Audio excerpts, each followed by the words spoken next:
نحمده ونستعينه ونؤمن به ونتوكل عليه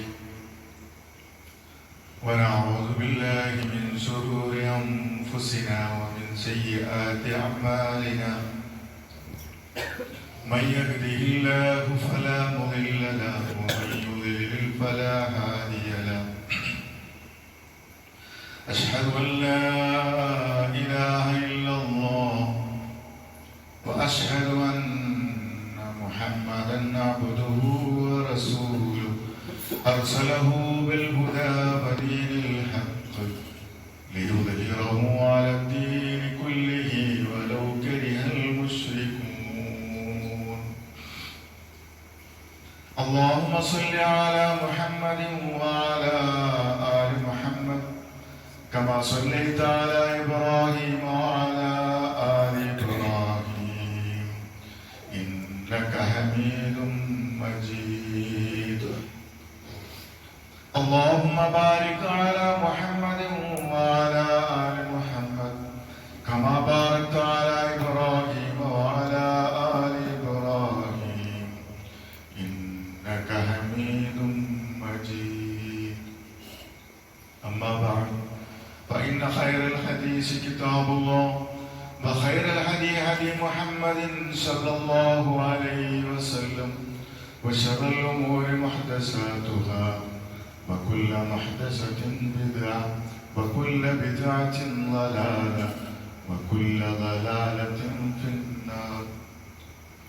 يا أيها الذين آمنوا اتقوا الله حق تقاته ولا تموتن إلا وأنتم مسلمون. أعوذ بالله من الشيطان الرجيم. بسم الله الرحمن الرحيم. ولقد آتينا داود وسليمان علما وقالا الحمد لله الذي فضلنا على كثير من عباده المؤمنين. സ്നേഹം നിറഞ്ഞ സത്യവിശ്വാസികളെ, വിശ്വാസികളെ, അള്ളാഹുവിന്റെ നിയമനിർദ്ദേശങ്ങൾ ജീവിതത്തിന്റെ സമസ്ത മേഖലകളിൽ രഹസ്യവും പരസ്യവുമായ എല്ലാ സന്ദർഭങ്ങളിലും സൂക്ഷ്മതയോടുകൂടി പാലിക്കണമേ എന്ന് ഓർമ്മപ്പെടുത്തുകയാണ്, വസിയ്യത്ത് ചെയ്യുന്നത്. ആദം നബി അലൈഹിസ്സലാമിന്റെ ചരിത്രം എന്തുകൊണ്ടാണ് സ്വർഗത്തിൽ നിന്ന് പുറത്താക്കപ്പെട്ടത്, ആ കഥകള്, ചരിത്ര സംഭവങ്ങള് ഒക്കെ നമ്മുടെയൊക്കെ മനസ്സിൽ ചെറുപ്പകാലം മുതൽ തന്നെ ഉള്ള ഒരു സംഗതിയാണ്. മനുഷ്യന്റെ ഏറ്റവും വലിയ ഒരു പോരായ്മയായി നമ്മൾ കാണേണ്ടത് ദുനിയാവിനോടുള്ള ആസക്തിയും മരണത്തിനോടുള്ള ഭയവുമാണ്. അടിസ്ഥാനപരമായി മനുഷ്യനെ വേട്ടയാടുന്ന രണ്ട് കാര്യങ്ങൾ. അപ്പൊ സ്വാഭാവികമായും ഈ ലോകത്ത് കാലാകാലം ജീവിക്കാനുള്ള സൗകര്യം ഞാൻ ചെയ്തു തരാമെന്ന് ആരെങ്കിലും നമ്മളോട് പറഞ്ഞാൽ ഒരല്പനേരത്തേക്കെങ്കിലും നമ്മൾ അവർക്ക് ചെവി കൊടുക്കാൻ സന്നദ്ധരാകും. 60 വയസ്സിൽ മരിച്ചു പോകും എന്ന് വിചാരിക്കുന്ന, 80 വയസ്സിൽ മരിച്ചു പോകുമെന്ന് വിചാരിക്കുന്ന ഒരു മനുഷ്യനോട് അമരത്വം തരാം, നീ കാലാകാലം ഈ ദുനിയാവിൽ ഉണ്ടാകും എന്ന് പറഞ്ഞാൽ വലിയ സന്തോഷമാണ്. നിങ്ങൾ പരിശോധിച്ചു നോക്കുക, ഒരുപാട് ഗവേഷണങ്ങൾ, വളരെ രഹസ്യമായ ഗവേഷണങ്ങൾ, പല ടെക്നോളജികൾ ഉപയോഗിച്ചുകൊണ്ടുള്ള ഗവേഷണങ്ങൾ, എങ്ങനെ മനുഷ്യന് കാലാകാലം ജീവിക്കാൻ സാധിക്കുമെന്നതിനെ സംബന്ധിച്ച് നടന്നുകൊണ്ടിരിക്കുകയാണ്. ക്ലോണിങ്ങിനെ കുറിച്ച് നമ്മൾ നല്ലോ കേട്ടതാണ്. അങ്ങനെ നമുക്ക് നമ്മുടെ ആയുസ് തീരാനാവുമെന്ന് തോന്നുമ്പോൾ വീണ്ടും നമ്മുടെ നമ്മുടെ ശരീരത്തിനെ പുനർജീവിപ്പിക്കാൻ സാധിക്കുമോ എന്നൊക്കെ മനുഷ്യന് സ്വാഭാവികമായും ചിന്തിക്കലുണ്ട്. അതിന്റെ ഒരു മറുവശം എന്ന് പറയുന്നത്, നമ്മുടെയൊക്കെ ഉള്ളിൽ എത്ര പഴയ കാലം മുതൽ തൗഹീദിൽ ഉറച്ച ആളുകളാണെങ്കിലും ശരി, അങ്ങനെയുണ്ടല്ലോ. പഴയ കാലം മുതല് തൗഹീദ് ഉറച്ച ഒരു മഹല്ലാണെന്ന് വിചാരിക്കുക, പിന്നെ അവിടെ ഇങ്ങനെ സ്റ്റെയിൽമേറ്റ് ചെയ്യപ്പെടും എന്ന് പറഞ്ഞാൽ എന്തായാലും പറയാം, സ്റ്റാഗ്നന്റ് ആയിട്ട്, അതായത് പിന്നെ ഒരു വളർച്ച ഉണ്ടാവില്ല. അതങ്ങനെ അവിടെ തന്നെ ഇങ്ങനെ കുളത്തിലെ വെള്ളം പോലെ ഒഴുകി പോകാനുള്ള ഒഴുക്കുവെള്ളമില്ലാത്ത കുളത്തിലെ വെള്ളം പോലെ ഇങ്ങനെ നിൽക്കുന്നത്. അതിൽ ആരും കൂടി വരൂല, അങ്ങോട്ട് പോവില്ല എന്ന് പറഞ്ഞ കൂട്ടത്തില് ദീനുൽ-ഇസ്ലാമൊക്കെ പൂർത്തിയായി കുടിഞ്ഞിപ്പോ ആരും മുജാഹിദാവൊന്നും വേണ്ട എന്ന് ചിന്തിക്കുന്ന ആൾക്കാരിൽ ചിലപ്പുണ്ടാവും. ഓനൊക്കെ കുട്ടികളെ മുജാഹിദായി വന്നിട്ട് കാര്യമൊന്നുമില്ല എന്ന് നമ്മൾ തർക്കമില്ല. നമ്മൾ കുറച്ച് വലിയ ആൾക്കാരാണ് എന്ന് ചിന്തിക്കുന്ന ഇതൊരു സ്വാഭാവികമായ സംഗതിയാണ്. ആരും കുറ്റം പറയേണ്ടതൊന്നുമല്ല, അത് ഉണ്ടാകാൻ പാടില്ല. രണ്ട് പ്രാർത്ഥനകള്, അല്ലെങ്കിൽ സുലൈമാൻ നബി അലൈഹിസ്സലാമിന്റെ പ്രാർത്ഥന, അതാണ് ഞാനിന്നിങ്ങനെ പരാമർശിക്കാൻ വേണ്ടിയിട്ടാണ് ഞാനിതൊക്കെ പറഞ്ഞു വരുന്നത്. ആരാ സുലൈമാൻ നബി അലൈഹിസ്സലാം? ലോകത്ത് ഇന്നേ വരെ അങ്ങനെ ഒരു പ്രവാചകൻ കടന്നുപോയിട്ടില്ല. അധികാരം, നുബൂവത്തും റിസാലത്തും ഒക്കെ കിട്ടിയ ഒരു പ്രവാചകന്. അദ്ദേഹം മാത്രമല്ല, അദ്ദേഹത്തിന്റെ പിതാവുമാരാണ് അധികാരവും നുബൂവത്തും കിട്ടിയ രണ്ടാൾക്കാരാണ്. ഇന്ന് അധികാരത്തിന്റെ പിശാച് മനുഷ്യനെ കൊടുക്കുന്നത്, ഒന്ന് ഞാൻ ആദ്യം പറഞ്ഞ അമരത്താണ്, രണ്ടാമത്തെ എന്താ പറയുക, അധികാരമാണ്, വെൽക്കം. അധികാരം കിട്ടുന്നത് വരെയൊക്കെ നമ്മുടെ സ്വഭാവം നല്ല സ്വഭാവമായിരിക്കും. അധികാരം കിട്ടിക്കഴിഞ്ഞാല് ആ ചക്കരക്കുടത്തില് കൈയിട്ട് കഴിഞ്ഞാൽ എന്താണ്, ഇടക്കിടക്ക് ഇങ്ങനെ അത് ഒലിച്ചു പോവുകയാണല്ലോ എന്ന് പറഞ്ഞ് നമ്മളൊന്ന് തോണ്ടി വെക്കും, ഒന്ന് നക്കി വെക്കും. ഓ, അപ്പഴാ മനസ്സിലാകുന്നത് ഇത് കുഴപ്പമില്ലല്ലോ എന്ന് പറഞ്ഞെന്ത് ചെയ്യും, പിന്നെ ഇടക്കിടക്ക് ഈ ചക്കരക്കുടത്തിൽ നിന്ന് ഇങ്ങനെ നക്കി പിടിക്കാൻ തുടങ്ങും. അത് സ്വാഭാവികമായ ഒരു സംഗതിയാണ്. എന്താ സുലൈമാൻ നബി അലൈഹിസ്സലാം? അതാണ് ഞാൻ അവിടെ ഓതി വെച്ച ആയത്ത്.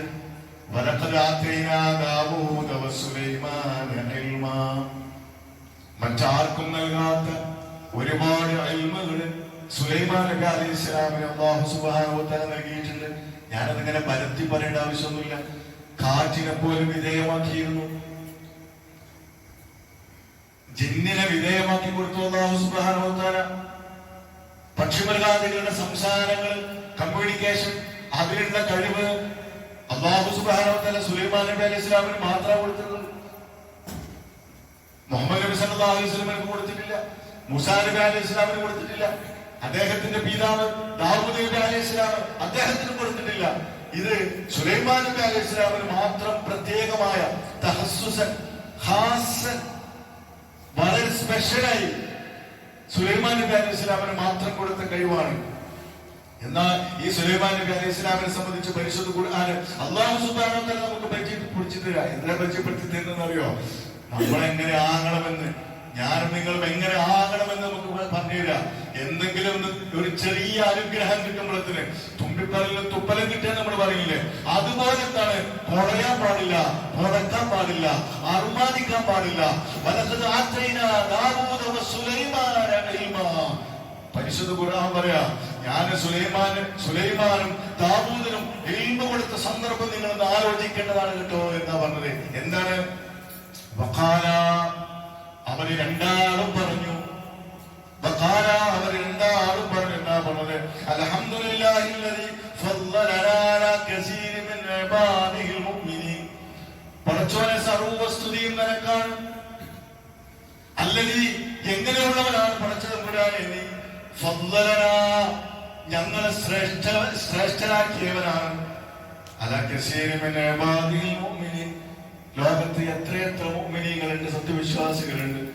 അവരൊക്കെ മാറ്റി നിർത്തിക്കൊണ്ട് ഞങ്ങൾക്ക് പടച്ചവനെ നീ ശ്രേഷ്ഠത നൽകിയവനാണ്, നിന്റെ ഫദ്ല് നൽകിയവനാണ്. അതുകൊണ്ട് അൽഹംദുലില്ലാഹ്, സർവസ്തുതിയും പടച്ചതമ്പുരാനാണ്. നിസ്സാരമായ ഒരു സംഗതിയല്ലത്. നമ്മളെ മനസ്സിന്ന് വരണം, ആ സന്ദർഭത്തിൽ കോണ്ടെക്സ്റ്റിൽ വരണം നമുക്ക് അത്തരം പ്രാർത്ഥനകള്. മാത്രമല്ല സുലൈമാൻ നബി അലൈഹിസ്സലാം പറഞ്ഞു, പടച്ചോനെ എനിക്ക് നീ പുറത്തു തരേണമേ, വഹബലി മുൽക, പുറത്തു നിന്നാ മാത്രമല്ല ഇതൊക്കെ എന്താ അറിയോ, നമ്മക്ക് ആവശ്യമുള്ള അള്ളാഹോട് ചോദിക്കാം. അതൊക്കെ എനിക്ക് ചോദിക്കാൻ പറ്റുമോ എന്നൊന്നും നിങ്ങൾ ആലോചിക്കണ്ട. നമുക്ക് ആവശ്യമുള്ളതൊക്കെ അള്ളാഹോട് ചോദിക്കാം. ആ ചോദിച്ചാൽ പഠിച്ചാൽ തരുമോ? അതിന്റെ കാര്യകാരണ ബന്ധമൊന്നും നമ്മൾ ആലോചിക്കേണ്ട ആവശ്യമില്ല. എന്താണോ മനസ്സിലുള്ളത് നിങ്ങൾക്ക് അള്ളാഹോട് ചോദിക്കാമെന്നതാണ്. തോന്നിയാസം ചോദിക്കണമെന്നല്ല ഈ പറയുന്നത്, മൊഹാനായ കാര്യങ്ങൾ ചോദിക്കണമെന്നല്ല പറയുന്നത്. നമ്മളെ മനസ്സിലുള്ള ആഗ്രഹങ്ങളൊക്കെ അള്ളാഹോട് ചോദിക്കാം. അധികാരം അള്ളാഹു കൊടുത്തു.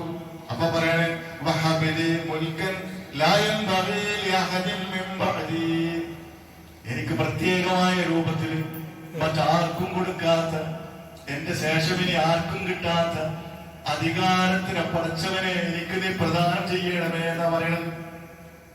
ഇന്നക്കാലത്തെ പറയുമ്പോ എന്തൊരു കോൺഫിഡൻസ് ആണ്, എന്തൊരു ആത്മവിശ്വാസമാണ്. പടച്ചവനെ ഒക്കെ തരാൻ കഴിവുള്ളവരാണ് നീ. ഇന്നക്കാലത്തെ നമ്മുടെ മനസ്സിന്റെ ഉള്ളില് ആഴങ്ങളില് അഗാധ തലങ്ങളിൽ ഉറച്ചു നിൽക്കേണ്ട ഒരു വികാരാണത്. പടച്ചവനൊക്കെ കഴിവുള്ളവരാണ്. നമ്മൾ ചോദിച്ചാലൊക്കെ തരാൻ കഴിവുള്ളവരാണ് എന്ന് മാത്രമല്ല, അധികാരത്തിന്റെ എല്ലാ സുഖങ്ങളും സൗകര്യങ്ങളും ഒക്കെ ഇങ്ങനെ അനുഭവിച്ചു കൊണ്ടിരിക്കുന്ന സന്ദർഭത്തിലും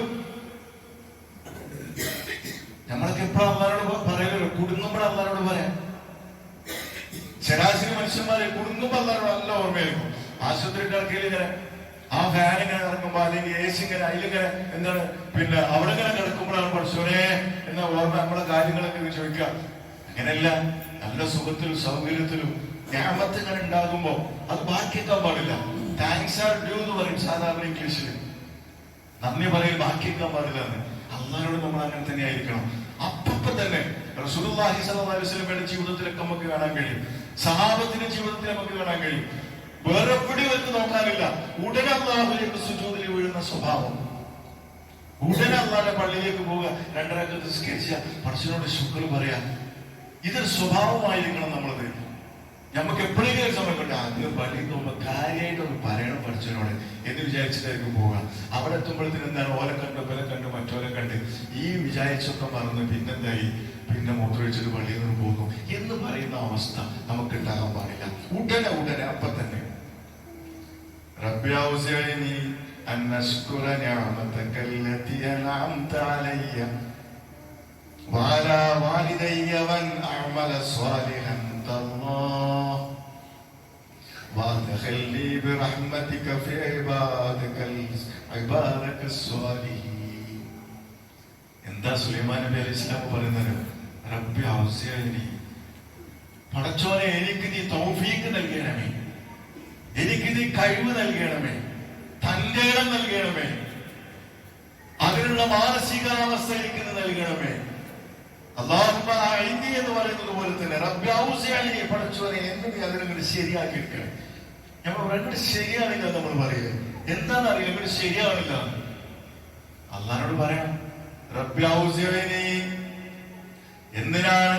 അൻ അശ്കുറ നിഅമതക അല്ലതി അൻഅംത അലയ്യ വഅലാ വാലിദയ്യ, എനിക്ക് നീ ചെയ്തു തന്ന അനുഗ്രഹങ്ങൾക്ക് നന്ദി പറയാൻ, എന്റെ മാതാപിതാക്കൾക്ക് നീ ചെയ്തു തന്ന അനുഗ്രഹങ്ങൾക്ക് നന്ദി പറയാനുള്ള മാനസികാവസ്ഥ, അതിനുള്ള തൗഫീഖ് പടച്ചവനെ എനിക്ക് നീ നൽകണമേ. വഅനഅമല സ്വാലിഹാ, ഏറ്റവും നല്ല സൽക്കർമ്മങ്ങൾ ചെയ്യാനുള്ള ആ ശാരീരികമായ അവസ്ഥ, മാനസികമായ അവസ്ഥ പടച്ചോനെ നൽകണമേ.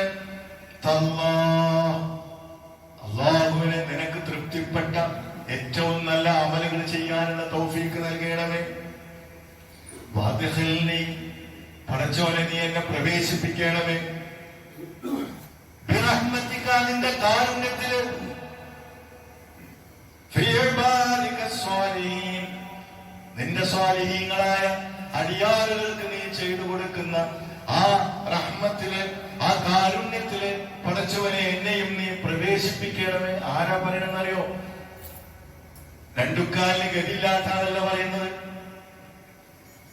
ഇന്നേ അവരുടെ ചരിത്രത്തിലെ ഒരു പ്രവാചകനും ഒരു രാജാവും, ഇപ്പോഴത്തെ വലിയ വലിയ സർവാധിരാജന്മാരായ ആളുകളെ നമുക്കറിയാലോ, ലോകശക്തികൾ എന്ന് പറയുന്ന ആൾക്കാരെ നമുക്കറിയാലോ, അത്തുമിത്തില്ലാത്ത ആൾക്കാരെ നമുക്ക് നല്ല പരിചയമാണല്ലോ. അവരോടൊക്കെ ഒന്ന് കമ്പയർ ചെയ്യണം. അഹങ്കാരത്തിന്റെ സ്വരം വരുന്നില്ല. ആണോ? അഹങ്കാരത്തിന്റെ സ്വരം വരുന്നില്ല, പ്രവൃത്തി വരുന്നില്ല.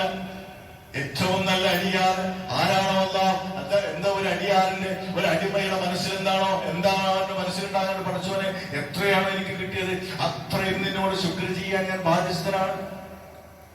ആ ചിന്തയാണ് പ്രവാചകനുള്ളത്. സുലൈമാൻ നബി അലൈഹിസ്സലാം അതാണ് ഇവിടെ പറയുന്നത്. റബ്ബി ഔസിഅനി, പടച്ചോനെ തൗഫീഖ് നൽകണമേ, പടച്ചോനെ എനിക്ക് പ്രാപ്തി നൽകണമേ. എന്തിന്? അനശ്കുറ നിഅമതക, നിന്റെ കാരുണ്യത്തിന് ശുക്ർ പറയാനുള്ള കഴിവ് പടച്ചോനെ നൽകണമെന്ന് മറന്നു പോകാൻ പാടില്ല. അതിങ്ങനെ മാറ്റിവെക്കാൻ പാടില്ല. അപ്പപ്പം പറഞ്ഞുകൊണ്ട് എപ്പോഴും അല്ലാഹുവിനെ മനസ്സിനെ നിറച്ചു വെച്ചുകൊണ്ട് ശുക്ർ പറയാൻ സാധിക്കണമെന്നാണ് ആര് പറയുന്നത്? അതിനുള്ള തൗഫീഖ് നൽകണമെന്നാണ് സുലൈമാൻ നബി അലൈഹിസ്സലാം അല്ലാഹുവിനോട് പ്രാർത്ഥിക്കുന്നത്. സഹോദരന്മാരെ, നിസ്സാരമായ സംഗതിയല്ല. നമുക്കറിയാമല്ലോ ബിൽഖീസ് രാജ്ഞിയുടെ ചരിത്രം. ആർക്കാ പറയാത്തത്? കുട്ടികൾക്കൊക്കെ അറിയാം, മദ്രസ പോണ കുട്ടികൾക്കൊക്കെ അറിയാം ബിൽഖീസ് രാജ്ഞിയുടെ ചരിത്രം.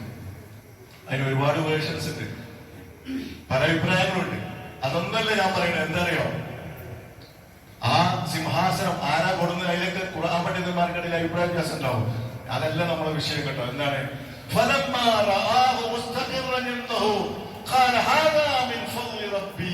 അവിടെ നമ്മളെ പോയിന്റ്.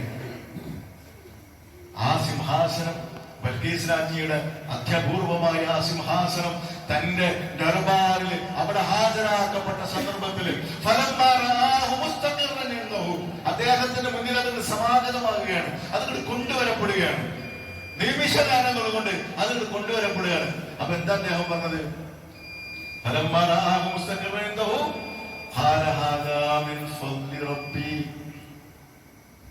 പടച്ചവനെ, ഇത് നിന്റെ അനുഗ്രഹത്തിന്റെ ഭാഗമാണെന്ന്. നമ്മളൊക്കെ എന്താ പറയാ?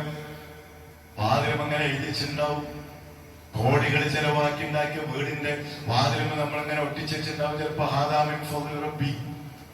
അതോടുകൂടി നമ്മള് എല്ലാ ഉത്തരവാദിത്വം കഴിഞ്ഞു. ഞാൻ എഴുതിച്ചുള്ളത് ഹാദാമിൻ ഫദ്ലി റബ്ബി. പിന്നെ ആ വീടിന്റെ ഉള്ളിൽ ദിക്ർ വേണോ, തിലാവത്തുൽ ഖുർആൻ വേണോ, ദുആ വേണോ? മോശപ്പെട്ട ടെലികമ്മ്യൂണിക്കേഷൻ ഉപാധികൾ അവിടെ ഉണ്ടാകാൻ പാടുണ്ടോ? എന്താ എന്റെ കുട്ടികൾ കണ്ടുകൊണ്ടിരിക്കുന്നത്? എന്താണ് എന്റെ ഭാര്യ കണ്ടുകൊണ്ടിരിക്കുന്നത്? ആധുനിക സൗകര്യങ്ങളുള്ള ഈ വീട്ടില് എന്താ കണ്ടുകൊണ്ടിരിക്കുന്നത്? അവർ അല്ലാഹുവിനെ ദിക്ർ ചെയ്യുന്നുണ്ടോ? അവർ സൂറത്തുൽ ബഖറ പാരായണം ചെയ്യുന്നുണ്ടോ? രാവിലെയും വൈകുന്നേരവും അവരെന്താണ് അല്ലാഹുവിനെ ഓർക്കുന്ന രൂപത്തിലുള്ള അമലുകൾ അവരുടെ ഭാഗത്ത് നിന്ന് വരുന്നുണ്ടോ? കൃത്യമായി ജമാഅത്തിന് പോലുണ്ടോ? അതോ ഫുട്ബോൾ കണ്ടിരിക്കുകയാണോ? ഈ വക ചിന്ത ഒന്നും നമുക്കില്ല. ഹാദാ മിൻ ഫദ്ലി റബ്ബി, ഇതൊക്കെ അല്ലാഹുവിന്റെ ഫദ്ലാണ് എന്ന് പറഞ്ഞ് തടി കാക്കുന്ന, അല്ലെങ്കിൽ നമ്മളെ ഉത്തരവാദിത്വം തീർന്നു എന്ന് വിചാരിക്കുന്ന സ്വഭാവം നമുക്കുണ്ടാകാൻ പാടില്ല. അല്ലാഹു സുബ്ഹാനഹു വ തആല നമുക്ക് നൽകിയ അനേകം അനുഗ്രഹങ്ങളെ, നിഅമത്തുകള്, അതിനൊക്കെ വേണ്ട രൂപത്തിൽ അല്ലാഹുവിനെ ശുക്ർ ചെയ്യാൻ സാധിക്കുന്ന, ഓർമ്മിക്കാൻ സാധിക്കുന്ന ഈ പ്രവാചകന്റെ ഈ പ്രാർത്ഥനകളുണ്ടല്ലോ, അതൊക്കെ നമ്മുടെ മനസ്സിൽ ഇങ്ങനെ കല്ലിൽ കൊത്തിവെച്ചതുപോലെ ഈ ആയത്തുകൾ പതിയേണ്ടതാണ്. എല്ലാ ആയത്തുകളും പതിയേണ്ടതാണ്. പക്ഷെ പലപ്പോഴും അത് മനുഷ്യ സാധ്യമായി എന്ന് വരില്ല. നമുക്കെല്ലാവർക്കും സാധാരണക്കാരായ എല്ലാവർക്കും അതിന് സാധ്യമായി എന്ന് വരില്ല. പക്ഷെ ഇങ്ങനെ ചിലതൊക്കെ കാണുമ്പോ അതെന്താണ്, അത് മനസ്സിലവിടെ അത് കൊത്തിവെക്കാന്, അങ്ങനെ പറയാന്, ഹാദാ മിൻ ഫദ്ലി റബ്ബി എന്ന് പറയാന് നമുക്ക് സാധിക്കണം. അല്ലാഹു സുബ്ഹാനഹു വ തആല അതിനുള്ള തൗഫീഖ് നമുക്ക് പ്രദാനം ചെയ്യുമാറാകട്ടെ.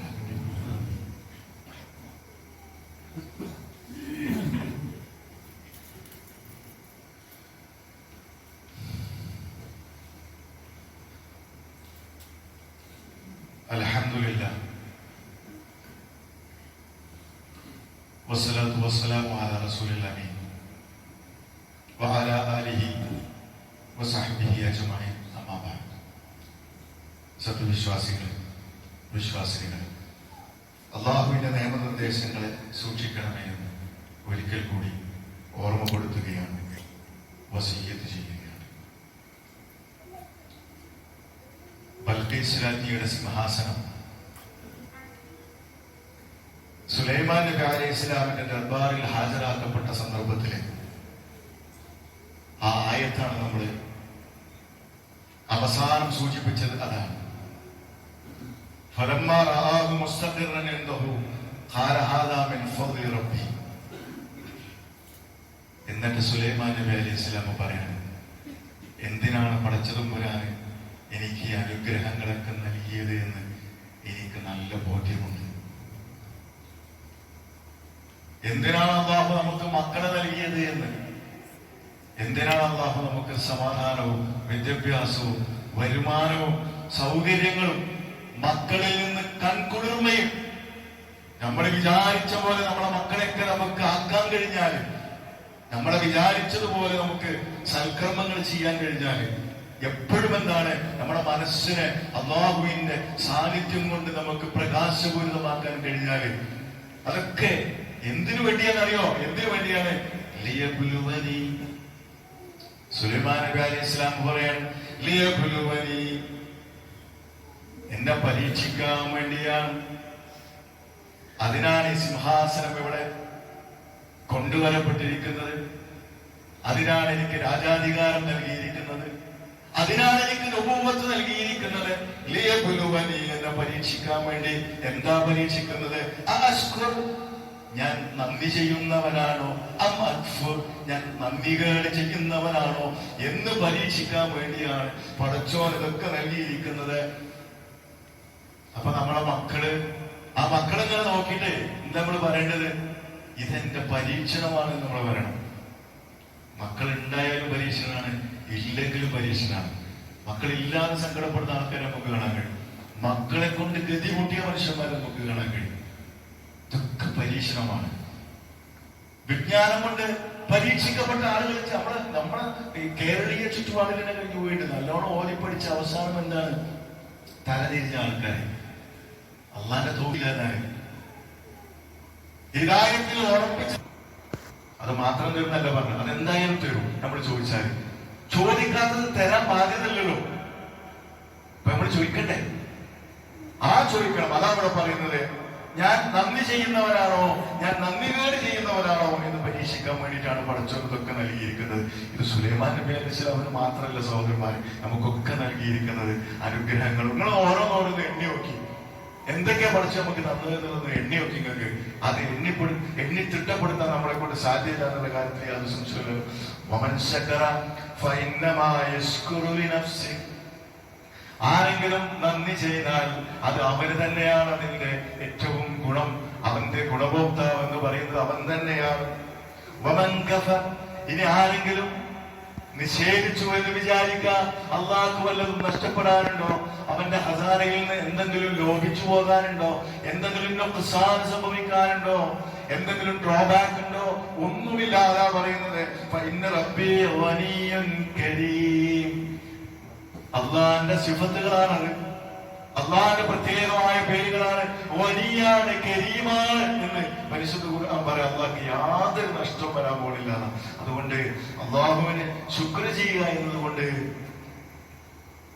നമ്മക്കല്ലാതെ വേറെ ആർക്കും ഒരു നേട്ടവുമില്ല എന്ന് നമ്മൾ മനസ്സിലാക്കുക. നമ്മളൊക്കെ അതുകൊണ്ട് നമ്മുടെ നേട്ടത്തിന് വേണ്ടിയായിരിക്കണം നമ്മൾ ശുക്ർ ചെയ്യേണ്ടത്. അള്ളാഹുവിനെ ഓർക്കുകയും ഓരോ സന്ദർഭങ്ങളിലും എന്താണ് അതൊരു കഴിവാണ്. എല്ലാവർക്കും അതിലുള്ള ആ മാനസികാവസ്ഥ ഉണ്ടായിരുന്നു വരില്ല.